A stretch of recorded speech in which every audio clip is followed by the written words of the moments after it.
আসসালামু আলাইকুম ওৰহমাতুল্লাহি ওয়া বাৰাকাতুহু। আপোনালোকৰ ওপৰত আল্লাহৰ ৰহমত বৰকত আৰু শান্তি বৰ্ষিত হওক।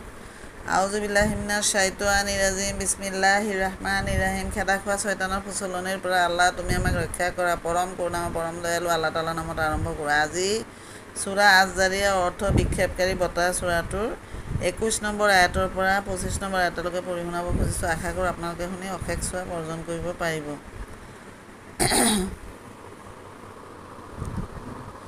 আৰু স্বয়ং তোমালোকৰ নিজ সত্তাটোৰ নিদৰ্শন আছে, এয়া তোমালোকে অনুধাৱন কৰিব নোৱাৰানে? তোমালোকৰ জীৱিকা আৰু তোমালোকক প্ৰতিশ্ৰুতি দিয়া বস্তুবোৰো আকাশত আছে। আকাশ আৰু পৃথিৱীৰ প্ৰভুৰ শপত, এয়া পৰম সত্য। তোমালোকে কথা পতাটো যিদৰে সত্য, ইও তেনেদৰে সত্য। হে নবী সাল্লাল্লাহু আলাইহি ওয়াসাল্লাম, ইব্ৰাহিমৰ সন্মানিত অতিথিৰ কাহিনীটো তোমাৰ কাণত পৰিছেনে?